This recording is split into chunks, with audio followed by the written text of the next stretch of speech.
Seri ketiga Bukek Xiansu. Cinta Bernoda Darah. Audiobook, novel silat. Cerita, Ho Ping Hu. Bab 46. Keadaan di kota raja ini mempengaruhi pula keadaan kota-kota besar lain, terutama sekali yang berdekatan dengan kota raja, seperti kota Anshui. Kota ini pun menjadi sepi dan banyak pembesarnya melarikan diri atau ditangkap. Gedung besar Pangeran Sumakong tetap berdiri megah dan pangeran tua ini tidak mau melarikan diri. Memang ia dahulu terkenal sebagai seorang pangeran yang korup dan banyak makan uang negara. Akan tetapi sudah bertahun-tahun ia tidak memegang tugas lagi karena dipecat dan tidak diperbolehkan bertempat tinggal di kota raja oleh Kaisar pertama. Selain merasa bahwa dia sekarang sudah bersih, juga dengan adanya Sumaboan yang amat terkenal, tentu saja keluarga bangsawan Suma ini tidak merasa takut. Bahkan Sumaboan mengumpulkan anak buahnya, yaitu para buaya dan tukang pukul yang memiliki kepandaian, untuk menjaga gedungnya siang malam. Di luar gedung, di setiap pintu, di atas genteng di sebelah kanan kiri dan belakang, semua terjaga dengan kuat siang malam sehingga gedung Pangeran Suma itu seakan-akan berubah menjadi sebuah benteng. Setiap hari para penjaga yang bertugas menjaga di pekarangan depan yang luas dari gedung itu, melewatkan waktu menganggur dengan latihan-latihan ilmu silat atau olahraga lain yang maksudnya selain untuk berlatih juga sebagai pamer kekuatan. Untuk membangun ketabahan sendiri dan untuk mengecilkan hati golongan yang hendak memusuhi Pangeran Suma. Di situ terdapat 18 macam senjata dan juga besi-besi dan batu-batu besar yang mereka angkat dan lempar-lemparkan ke atas untuk mendemonstrasikan tenaga mereka. Penjagaan yang amat ketat ini dilakukan siang malam sehingga keluarga itu seakan-akan mempunyai barisan sendiri yang terdiri dari 100 orang lebih yang melakukan penjagaan secara bergiliran. Pada suatu pagi yang cerah, seperti biasa, belasan orang penjaga di pekarangan depan itu bermain-main di pekarangan, mengangkat besi dan melempar-lempar batu, ada pula yang bermain silat dengan pelbagai senjata. Di antara mereka, yang mempunyai bentuk tubuh kuat dan menjadi ahli guakang, tenaga luar, sengaja membuka baju untuk memamerkan otot-otot yang besar melingkar-lingkar di tubuh mereka. Kelebatan senjata tajam menyilaukan mata. Para penjaga yang bertugas di atas rumah juga ikut menonton sambil bercakap-cakap dan tertawa-tawa. Munculnya Xian Eng di depan pintu pekarangan itu sekaligus menghentikan semua kegiatan olahraga. Semua mata mengincar keluar dan senyum lebar menghias semua mulut para penjaga itu, senyum dan pandang mata kurang ajar karena memang pemandangan di pagi hari ini menyedapkan mata. Pakaian Xian Eng yang ringkas membungkus tubuh yang langsing padat, wajah yang cantik jelita dengan hiasan rambut yang hitam halus disanggul ke atas, gerakan yang lemah gemulai, semua ini merupakan daya penarik yang mengagumkan hati semua laki-laki. Sudah lazim di dunia ini, apabila melihat seorang wanita cantik, timbul kegembiraan di hati pria.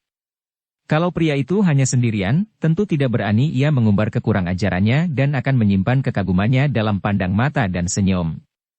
Kalau pria itu memang berwatak bersih, ia hanya akan menyimpan kekagumannya di dalam hati.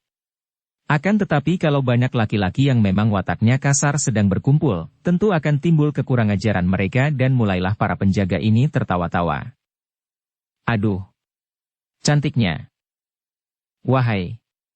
Siapakah begitu bahagia memiliki bidadari ini?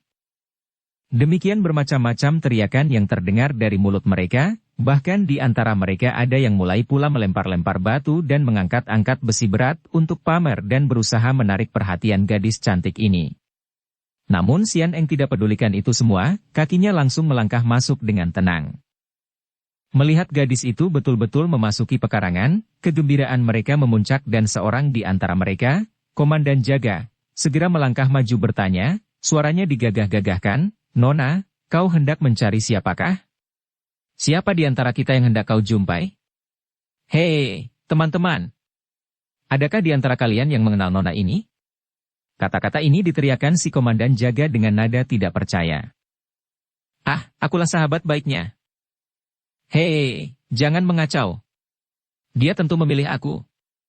Teriak pula seorang penjaga yang bertugas di atas genteng. "Pilihlah aku, Nona. Habis bulan semua gajiku akan kuserahkan padamu seluruhnya." Teriak pula seorang yang tubuhnya tinggi besar. "Haha, jangan percaya. Tentu sebagian sudah ia selundupkan ke tangan istrinya yang pertama." Ramailah suara para penjaga, bahkan banyak di antaranya yang mengeluarkan kata-kata kotor dan tidak sopan. Akan tetapi Xian Eng tetap tenang tidak mempedulikan mereka, bahkan tersenyum sedikit, senyum yang sebenarnya merupakan senyum sedih akan tetapi karena memang ia manis sekali kalau tersenyum, maka senyum ini mendatangkan teriakan-teriakan baru yang lebih riuh. Xian Eng menanti sampai hiruk-pikuk itu reda, baru ia berkata, "Aku ingin bertemu dengan Sumaboan." Semua suara sirap seketika dan semua mata memandang penuh curiga, penuh selidik. Semua penjaga ini mengenal belaka kongcu mereka dan mengenal pula wanita-wanita yang mempunyai hubungan dengan putra pangeran itu. Akan tetapi mereka belum pernah melihat Xian Eng, oleh karena itu mereka menjadi curiga. "Mengapa mencari Suma Kongcu? Apakah kau kenal dia?" Tanya si komandan matanya memandang penuh selidik. Xian Eng mengangguk, "Aku kenal dia, harap suka panggil dia keluar." Seorang penjaga yang bertelanjang dada, yang tubuhnya tegap dan kuat, melangkah maju. "Nona cantik, mengapa mencari Kongcu? Apakah kita ini tidak cukup hebat? Kau tinggal pilih. Lihatlah aku, Hem, kalau kau menjadi kekasihku, kau akan aman. Lihat betapa kuatnya aku." Ia lalu membungkuk, kedua lengannya bergerak mengangkat sebuah batu besar. Otot-otot di tangannya melingkar-lingkar dan menonjol keluar ketika ia melemparkan batu itu ke atas, disambut dan dilemparkan lagi berkali-kali, seakan-akan seorang anak kecil bermain-main dengan sebuah bola karet yang ringan. Akhirnya ia membanting batu seberat 100 kati lebih itu ke atas tanah, ke depan Xian Eng, sambil mengangkat dada dengan penuh kebanggaan. Sejak tadi sebetulnya hati Xian Eng sudah panas dan marah, akan tetapi ditahan-tahannya. Pikirannya sedang normal maka ia dapat mempergunakan kesabarannya, apalagi memang kedatangannya ini sudah ia rencanakan bersama Lin Lin. Mereka sudah beberapa malam mengitari gedung akan tetapi tidak melihat jalan aman untuk memasuki gedung. Demikian ketat penjagaan di situ dan mereka berdua maklum bahwa menghadapi Sumaboan saja sudah berat, apalagi kalau dikeroyok banyak penjaga dan siapa tahu di dalam gedung itu bersembunyi pula orang-orang sakti yang membantu Sumaboan. Akan tetapi menyaksikan lagak orang-orang ini, Xian Eng hampir tidak kuat menahan kesabaran hatinya. Ia melangkah maju mendekati tempat itu, kaki kirinya bergerak dan batu besar itu terlempar ke arah penjaga bertelanjang dada yang sedang membusungkan dadanya itu. Orang itu berseru kaget, terpaksa menerima batu itu, namun ia tidak kuat menahan dan tubuhnya terlempar ke belakang sampai beberapa meter. Untung batu itu segera ia lempar ke samping sehingga tidak menimpa dadanya, namun hantaman tadi cukup membuat ia terengah-engah dan dari mulutnya keluar darah. Ributlah para penjaga itu. Makin curiga mereka karena ternyata bahwa gadis cantik ini memiliki ilmu kepandaian tinggi. Akan tetapi Xian Eng segera berkata dengan suara ketus. "Aku adalah kenalan baik Sumaboan, apakah kalian masih berani main-main? Tunggu saja kalau Kongcu kalian melihat kekurangajaran kalian, aku akan minta dia memenggal kepala kalian seorang demi seorang."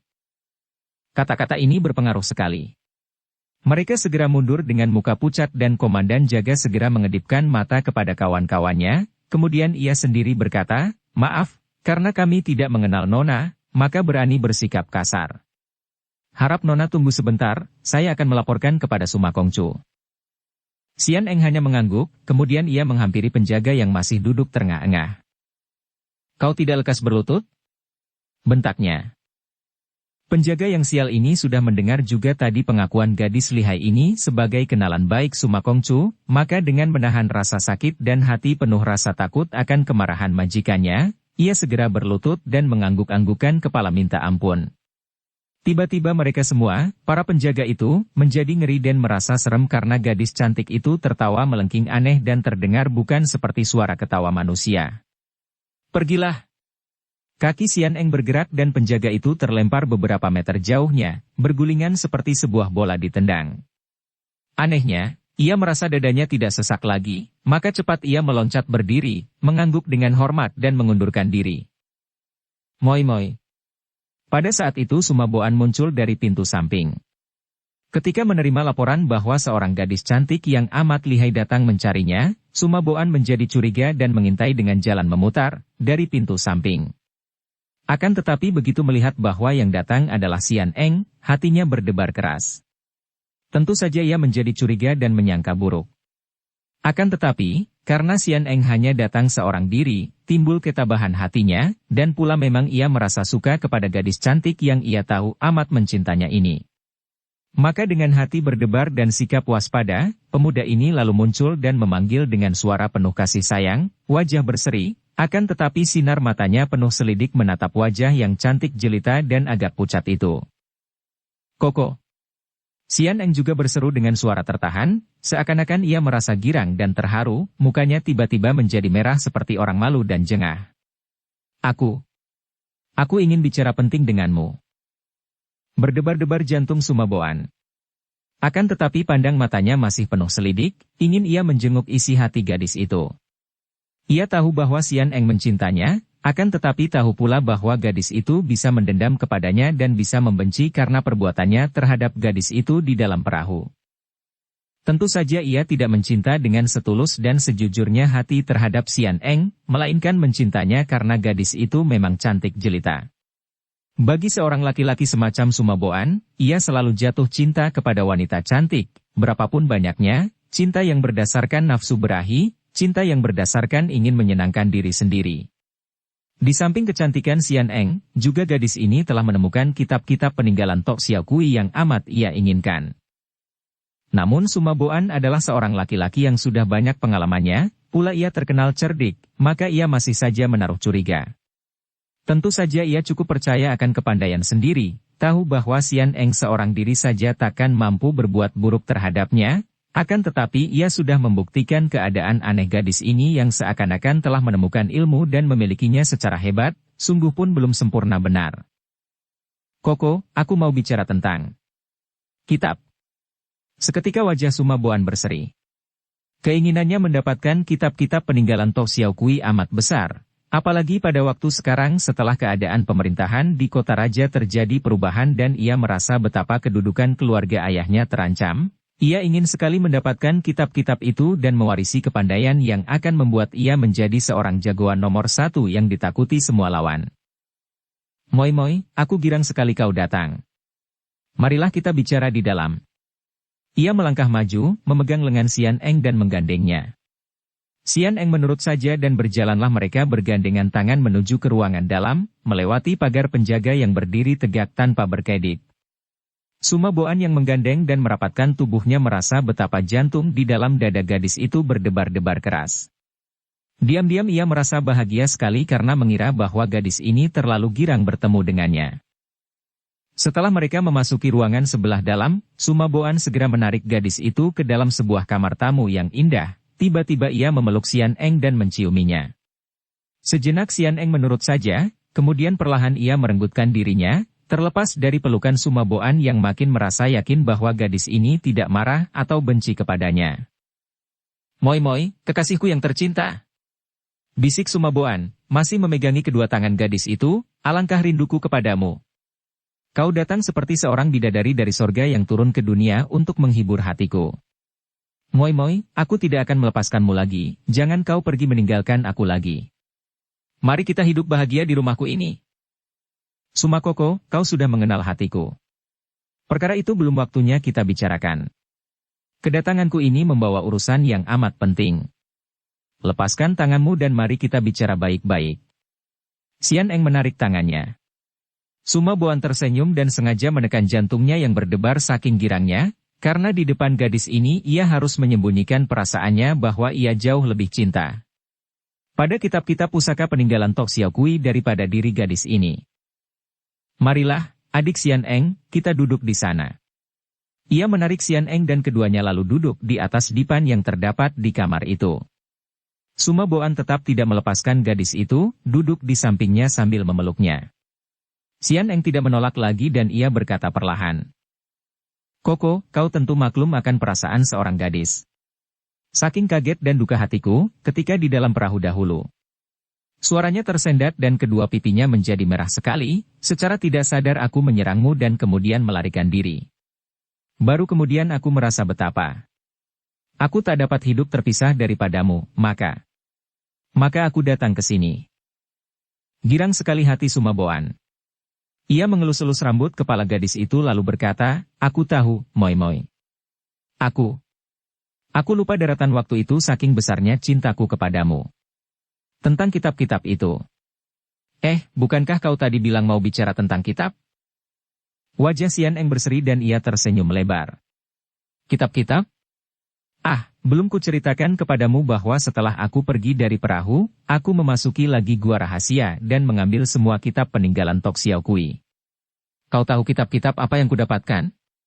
Kitab rahasia dari Xiao Limpai, kitab ilmu pedang dari Kunlun, kitab rahasia tentang ilmu kesaktian Bengkao, ada pula kitab yang mengajarkan ilmu-ilmu mujizat tentang melawan maut, malah ada kubaca sepintas selalu judul sebuah kitab yang mengajarkan ilmu menghilang dan terbang. Seperti seorang kelaparan mendengar cerita tentang makanan-makanan lezat, Suma Boan menelan ludah, akan tetapi sebagai seorang yang cerdik ia menahan gelora hatinya ini dan cepat memeluk Xian Eng. Kekasihku yang baik. Sesungguhnya, soal kitab itu bagiku hanya soal kecil. Yang penting, yang selalu kurindukan, yang selalu kuimpikan, adalah dirimu, adik sayang. Akan tetapi aku khawatir sekali karena kau sudah mendapatkan kitab-kitab itu, tentu kau menjadi incaran orang-orang dunia Kang Ou. Akan lebih aman kalau kau tinggal bersamaku di sini, beserta kitab-kitab itu yang boleh kita pelajari bersama. Kita kelak akan menjadi suami istri yang paling hebat di kolong langit. Di manakah sekarang kitab-kitab itu? Mari kita ambil dan bawa ke sini, moi-moi. Xian Eng tersenyum manis, biarpun hatinya penuh kebencian ketika pemuda yang ia cinta akan tetapi yang menghancurkan cinta kasihnya dengan pengkhianatan itu menciuminya mesra. Itulah sebabnya aku datang, Koko. Kitab-kitab itu kusembunyikan di tempat rahasia. Akan tetapi aku tidak berani mengambilnya sendiri dan membawanya ke sini. Kau benar, kalau sampai ketahuan orang Kang Ou, tentu mereka akan berusaha merampasnya. Marilah kau ikut denganku ke tempat itu, tidak jauh, kita bersama mengambil kitab-kitab itu dan membawanya ke sini. Akan tetapi, apakah betul kau akan tetap setia kepadaku? Xian Eng pura-pura memandang penuh curiga. Xian Eng, kekasihku, apakah kau masih tidak percaya kepadaku? Tiba-tiba pemuda itu berlutut di depan Xian Eng, merangkul kedua kakinya. Sejenak sepasang mata yang bagus itu mengeluarkan sinar berapi. Alangkah inginnya ia menggerakkan tangan, sekali pukul ubun-ubun kepala yang tunduk di depannya itu ia akan dapat membunuh Suma Boan. Akan tetapi ia teringat akan banyaknya penjaga dan ia tentu akan terkurung dan berada dalam bahaya. Mari kita pergi sekarang, Koko. Sekarang? Mengapa tergesa-gesa? Pula, berbahaya sekali mengambilnya di waktu siang. Lebih baik malam nanti kita pergi, adikku. Karena tahu bahwa kalau ia mendesak, Suma Boan pasti akan menaruh curiga, gadis itu terpaksa menyetujui. Pula, memang lebih baik pergi di waktu malam untuk melaksanakan rencananya yang sudah ia atur dengan Lin Lin ini. Ia harus berani berkorban, demi maksud hatinya membalas dendam. Hatinya perih dan makin sakit, akan tetapi Xian Eng rela menjadi permainan Suma Boan sebelum ia mendapat kesempatan menghancurkan orang yang telah membasmi kebahagiaan hatinya. Ia terpaksa menuruti kehendak Suma Boan terpaksa ia menyerah dan menahan-nahan kemuakan hatinya ketika Suma Boan membuktikan cinta kasihnya, yang sesungguhnya bukan lain hanya terdorong nafsu semata-mata. Makin bencilah hati Xian Eng, dan ketika hari terganti malam Suma Boan menggandeng tangannya keluar dari gedung, hampir Xian Eng tak kuat menahan kebenciannya. Baru setelah mereka berjalan di dalam gelap, gadis ini mencucurkan air mata yang cepat-cepat ia usap dengan ujung lengan bajunya. Suma Boan kini percaya betul kepada Xian Eng. Siang tadi, gadis ini menyerah ikhlas kepadanya, tanda bahwa gadis ini benar-benar datang karena cintanya. Penyerahan gadis inilah menjadi bukti baginya bahwa di balik kedatangan Xian Eng tidak ada rahasia apa-apa. Kalau tadinya ia menaruh curiga dan menyangka akan adanya jebakan, maka dengan penyerahan diri Xian Eng kepadanya, maka kecurigaan itu lenyap sama sekali.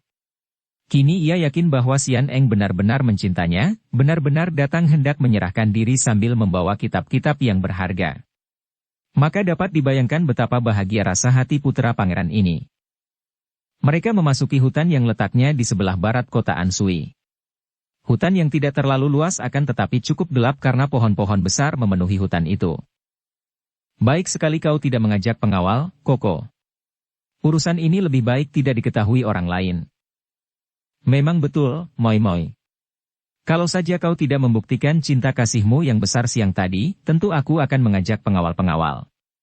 Maklumlah, bukan aku kurang percaya kepadamu, akan tetapi perubahan di kota raja membuat musuh-musuhku mencari kesempatan untuk menghancurkan aku. Di manakah gua itu, adikku?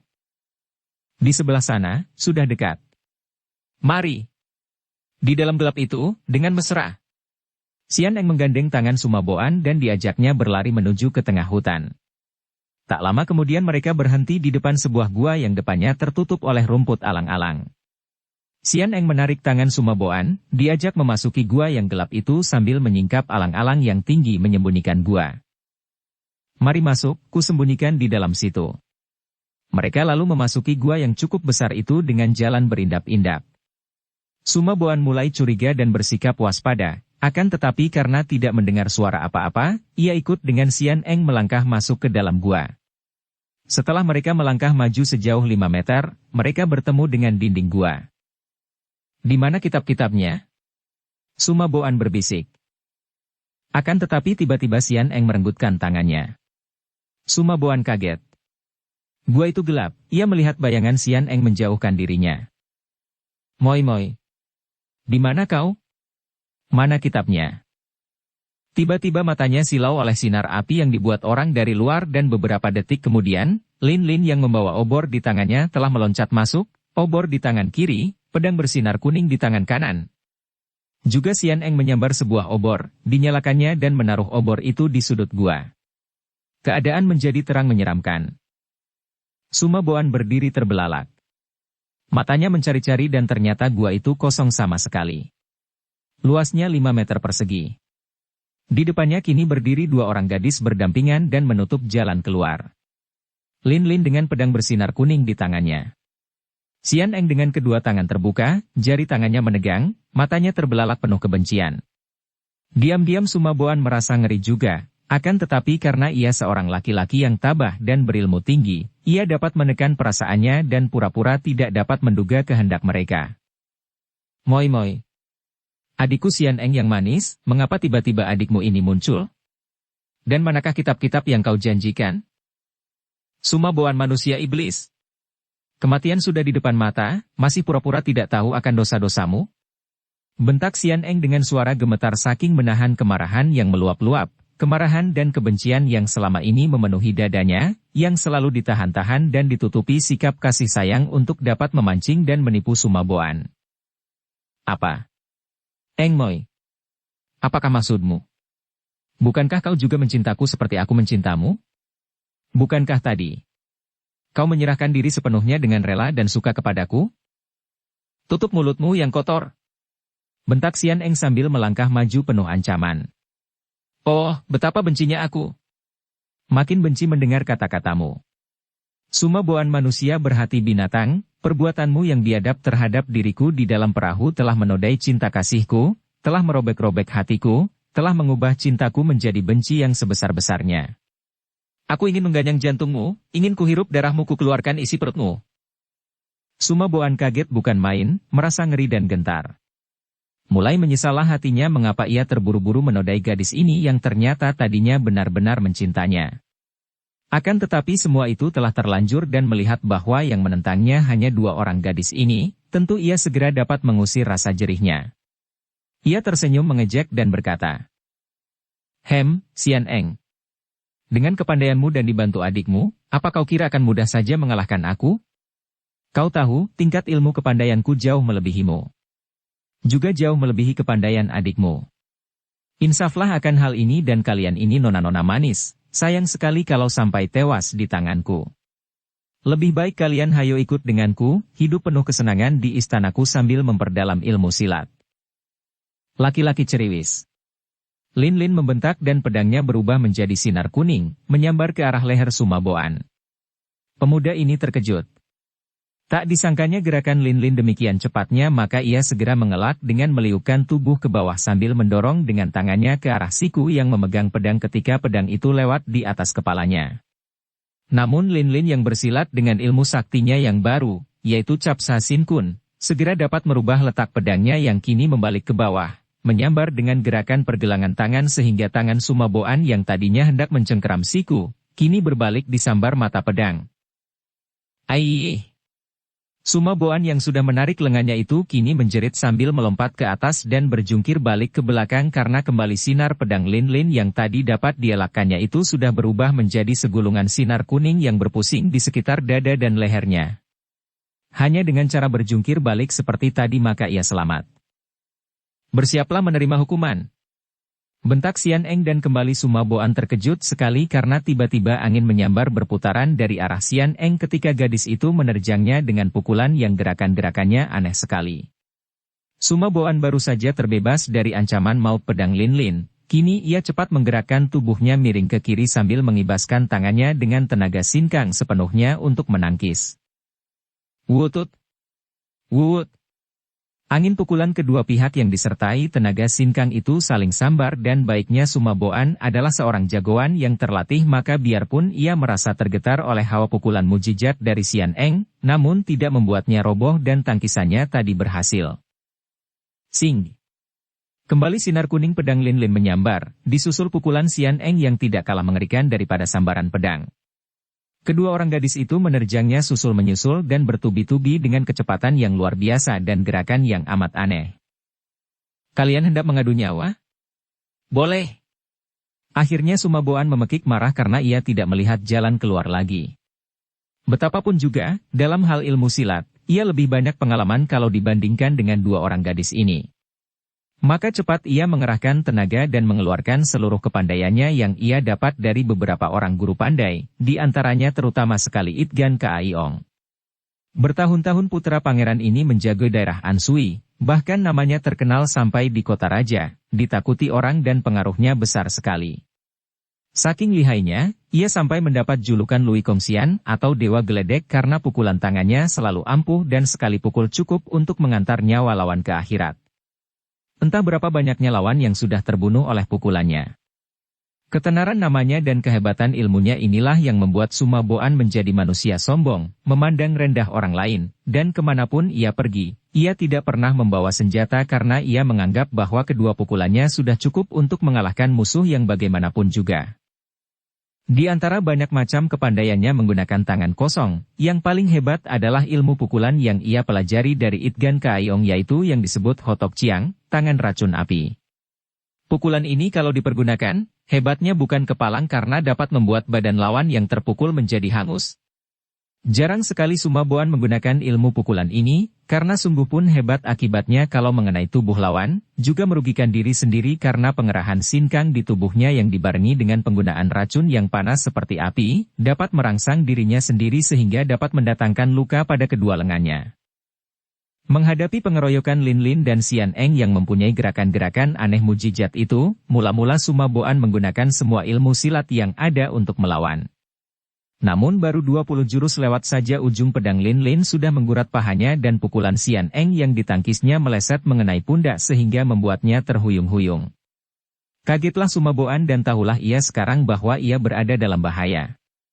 Kiranya dua orang gadis ini bukanlah Lin-Lin dan Xian Eng setahun yang lalu, jauh selisihnya.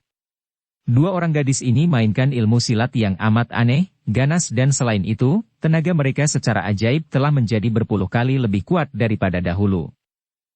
Hiat! Ketika Xian Eng menerjang lagi, Sumaboan memekik dan meloncat ke kanan sampai mepet dinding gua.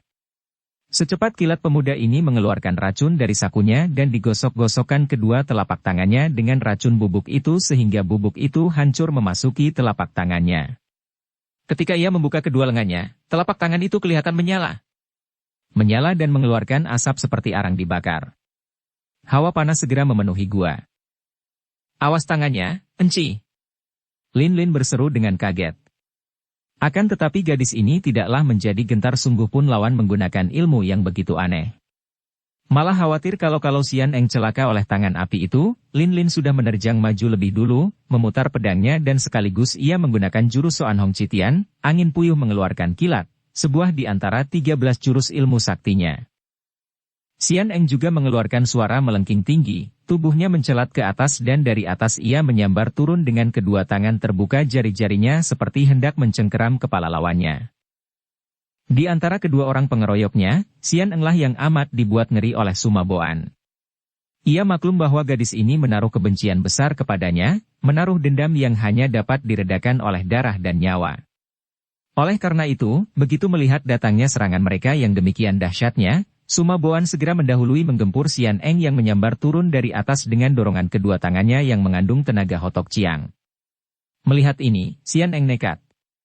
Ia segera mengerahkan tenaga menurut ajaran kitab-kitab yang ia temukan di gua rahasia bawah tanah, lalu memekik tinggi. Belum juga kedua pasang tangan itu bertemu, hawanya sudah menyusup ke tulang sumsum. Sian Eng merasa betapa hawa panas memasuki kedua lengannya, sebaliknya Sumaboan kaget sekali karena serasa kedua lengannya dingin dengan mendadak. Tiba-tiba mata Sumaboan menjadi silau oleh cahaya kuning. Ia menjerit dan cepat mempergunakan tangan kiri untuk mencengkeram pedang Lin Lin yang menyambar. Kalau tangannya sudah dimasuki tenaga Hotok Chiang macam itu, ia tidak takut untuk menangkis atau mencengkeram senjata tajam. Gerakan inilah yang mencelakakan Sumaboan. Andai kata ia menggunakan seluruh tenaganya menyambut Sian Eng, tentu gadis itu akan kalah kuat dan celaka oleh hebatnya hawa pukulan Hotok Chiang. Atau andai kata ia menggunakan kedua tangannya dan mengerahkan seluruh tenaga untuk menyambut pedang Lin Lin, tentu pedang itu akan terampas dan Lin Lin akan menemui bahaya maut. Akan tetapi setelah Sumaboan membagi perhatian dan tenaga, juga membagi kedua tangannya, kini berbalik ia yang kalah kuat. Terdengar jerit mengerikan ketika mereka bertiga itu dalam detik yang sama saling berbenturan. Sian Eng terhuyung mundur, juga Lin Lin terhuyung mundur, akan tetapi Sumaboan terlempar ke belakang, dan hanya dapat berdiri sambil bersandar dinding gua. Tangan kanannya lumpuh, tangan kirinya luka berdarah dan hilang dua buah jarinya. Sejenak ia tertegun, akan tetapi tiba-tiba rasa sakit dari kedua tangannya tak tertahankan lagi. Tangan kanannya yang kalah kuat ketika bertemu dengan kedua tangan Sian Eng, membuat tenaga beracun Hotok Chiang membalik dan kini rasa panas berselubung rasa dingin akibat hawa pukulan Sian Eng memasuki dan menjalar perlahan-lahan dalam lengannya. Bukan main nyerinya, sampai seperti menusuk-nusuk jantung. Adapun tangan kirinya yang termakan pedang besi kuning, juga terasa perih dan gatal. Pedang besi kuning adalah pedang pusaka yang tidak beracun, akan tetapi mengandung khasiat anti racun. Karena lengan kiri Sumaboan tadinya penuh hawa beracun, begitu termakan oleh pedang ini, maka hawa yang anti racun itu memerangi racun di tangan itu, maka mendatangkan rasa nyeri yang luar biasa. Aduh! Aduh! Mati aku! Aduh tanganku! Sumaboan tidak kuat menahan. Tubuhnya terguling, ia merintih-rintih lalu bergulingan ke sana kemari seperti cacing kepanasan, mengaduh-aduh dan minta-minta ampun. Pakaiannya robek semua ketika ia bergulingan, mukanya menjadi kotor dan matanya mendelik mulutnya berbusa. Lin Moi, pinjam pedangmu. Lin Lin yang pernah menyaksikan kekejaman hati Sian Eng ketika mereka membunuh Itgan Kaiong, merasa ngeri dan ragu-ragu untuk memberikan pedangnya. Akan tetapi mendadak tangan kiri Sian Eng mencengkeram ke arah mukanya dengan ganas. Lin Lin terkejut sekali dan mengelak, akan tetapi pada detik selanjutnya pedang besi kuning sudah terampas dari tangannya. Terpaksa ia hanya dapat berdiri memandang dengan hati ngeri. Eng Moi. Jangan. Ampunkan aku. Ampun? Hai hik, ampun kau bilang. Pedang itu berkelebat dan cerok. Cerok. Dua kali pedang menyambar putuslah kedua lengan Sumaboan sebatas pundak. Aduh. Sumaboan menjerit dan bergulingan. Darah bercucuran keluar dari kedua pundaknya yang buntung. Celaka baginya, pemuda bangsawan ini telah melatih diri sedemikian rupa sehingga daya tahan tubuhnya amat kuat. Lain orang tentu sudah roboh pingsan dan takkan merasakan sakit lagi. Akan tetapi dia tidak pingsan dan dapat dibayangkan betapa hebat penderitaan yang ia rasakan. Hai hik. Kau jadi buntung. Hayo coba kulihat apakah kau masih mampu berbuat keji kepada wanita. Kembali Sian Eng sambil tertawa-tawa menyeramkan menggerakkan pedangnya membacok Sumaboan yang ketakutan itu mukanya pucat penuh peluh. Ia masih mampu menggulingkan ke sana kemari untuk membebaskan diri daripada bacokan pedang. Namun pedang itu membayanginya terus dan akhirnya cerok. Cerok. Disusul jeritan panjang dari mulut Sumaboan. Aduh. Ampun. Ampun. Biarpun kedua kakinya sudah terbacok putus sebatas paha, tubuh Sumaboan masih mampu bergerak-gerak dan sepasang matanya melotot seakan-akan hendak meloncat keluar dari dalam rongga matanya. Hai hik. Kau begitu ingin menjadi jago nomor 1 di dunia dan untuk itu kau rela menipuku? Nah, setelah kaki tanganmu buntung, apa kau masih ingin menjadi jagoan? Moi, ampun. Suma Boan masih dapat mengeluarkan kata-kata dengan suara serak. Akan tetapi agaknya sebutan terhadap dirinya ini menambah keganasan Xian Eng karena kembali pedangnya menyambar dan terbukalah perutnya. Tangan kiri Xian Eng menyusul, cepat membetot keluar jantung yang basah oleh darah sehingga tangan kirinya berlepotan darah. Tubuh Suma Boan berkelojotan sebentar lalu diam terkulai. Xian Eng tertawa-tawa lagi sambil menjilati darah di tangannya kemudian ia makan jantung itu. Hai Hik, ku minum darahmu, ku ganyang jantungmu. Enci Xian Eng. Lin Lin menjerit penuh kengerian sambil melompat mendekati, tangannya merampas pedang. Enci Eng, apakah kau telah menjadi gila? Kau kejam dan liar. Jantung itu sudah memasuki perut Xian Eng. Kini ia menunduk, memandang tubuh Suma Boan yang sudah tidak karuan macamnya, kaki tangan buntung, perut robek dan isinya berceceran keluar. Tiba-tiba Xian Eng menubruk dan menangis sambil memeluk Suma Boan. Suma Koko, kenapa kau menyia-nyiakan cintaku? Ia menangis menggerung-gerung, membuat Lin Lin berdiri tertegun dengan bulu roma berdiri. Hatinya tidak karuan rasanya. Jelas bahwa encinya ini tidak beres lagi otaknya. Enci Xian Eng, ingatlah. Dia memang jahat, akan tetapi kita sudah berhasil membunuhnya. Mari kita pergi dari sini. Tiba-tiba Xian Er mengangkat mukanya yang basah air mata, lalu membentak, pergi dari sini. Tak tahukah kau bahwa aku tak dapat meninggalkan kekasihku? Dialah satu-satunya pria yang kucinta. Kau pergilah, jangan ganggu kami. Lin Lin menggeleng kepalanya. Watak encinya sudah amat berubah dan kalau ia menggunakan kekerasan tentu encinya akan mengamuk. Ia ngeri memikirkan akibatnya kalau mereka berdua sampai bentrok. Biarpun ia menguasai ilmu silat tinggi, namun encinya juga mewarisi ilmu yang biarpun sama halnya dengan dia sendiri, belum masak latihannya, namun harus ia akui bahwa encinya memiliki ilmu yang aneh mujizat. Pertempuran antara mereka akan hebat sekali akibatnya. Maka dengan perasaan ngeri, apa boleh buat ia meninggalkan tempat itu, cepat lari menuju ke kota raja. Biarlah, kalau encinya sudah kumat penyakit gilanya, ia akan pergi sendiri mencari Suma Cheng, wanita yang menjadi kekasih suling emas, yang menghalangi pertalian kasih antara dia dan suling emas. Karena Lin Lin melakukan perjalanan cepat sekali maka pada keesokan harinya pada senja hari ia telah tiba di kota raja. Sungguh pun kini kaisar yang memegang tampuk kerajaan sudah diganti, namun keadaan di kota raja tampaknya biasa saja, tidak ada perubahan. Bahkan Lin Lin melihat bahwa di dalam kota tidak tampak berkeliaran anggota-anggota pasukan seperti keadaan dulu. Hal ini memang satu-satunya perubahan yang diadakan oleh kaisar yang baru, yaitu Sung Taichung. Setelah kaisar baru ini menggantikan kedudukan kakaknya, ia memperkuat keadaan pasukannya dan memperkuat penjagaan tapal batas atau wilayah kerajaan Sung, mengerahkan seluruh bala tentara yang ada untuk menjaga di perbatasan dan mencegah gangguan dari kerajaan tetangga. Malam hari itu, dengan menggunakan ilmunya, Lin Lin berkelebat di atas genteng rumah gedung besar Pangeran Qiang, suami Suma Cheng. Mudah saja bagi Lin Lin mendapatkan rumah Pangeran Qiang karena ketika ia bertanya tentang rumah ipar dari Suma Boan, tidak ada orang di kota raja yang tidak tahu. Seperti juga dahulu, rumah gedung ini masih indah dan mewah. Akan tetapi keadaannya sunyi, padahal waktu itu malam baru saja tiba dan bulan hampir penuh menghias angkasa menciptakan malam indah.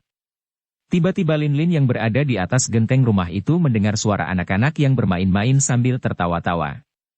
Cepat ia melompat ke arah belakang dan ternyata dalam sebuah taman tampak 3 orang anak sedang bermain-main, diasuh oleh 2 orang pelayan. Adapun di dekat kolam ikan duduk seorang wanita cantik yang termenung memandang bayangan bulan di dalam air. Hanya kadang-kadang saja wanita ini menoleh ke arah anak-anak yang bermain-main dengan gembira, akan tetapi segera ia tenggelam pula dalam lamunannya. Dari atas genteng, Lin Lin memperhatikan wanita itu. Lampu taman yang diselubungi kertas berwarna-warni menjatuhkan cahayanya pada wajah yang ayu dan tubuh yang bentuknya ramping, gerak-gerik yang halus. Makin panas hati Lin Lin. Kalau benar inilah wanita yang bernama Suma Cheng pantas kalau suling emas jatuh cinta. Wanita ini cantik dan memiliki sikap agung seperti biasa dimiliki putri bangsawan. Tentu saja suling emas memilih wanita ini daripada dia. Dia seorang gadis Kangou yang kasar dan liar. Makin dipandang, makin panas hati Lin Lin dan tiba-tiba tubuhnya sudah melayang turun dan langsung ia lari ke depan wanita itu. Wanita itu memang betul sumaceng adanya. Semenjak peristiwa dengan suling emas yang menyerang suaminya dan ia membela suaminya mati-matian, seringkali wanita ini duduk melamun. Kadang-kadang ia menyesali perbuatannya karena sesungguhnya, harus ia akui di dalam hati bahwa cintanya terhadap pendekar itu tak pernah lenyap, tak pernah luntur dari hatinya, maka perlawanannya terhadap suling emas untuk membela suaminya itu tentu saja menghancurkan hatinya. Bersambung ke bab 47. Dukung kami dengan subscribe, follow, like, komen dan share. Terima kasih.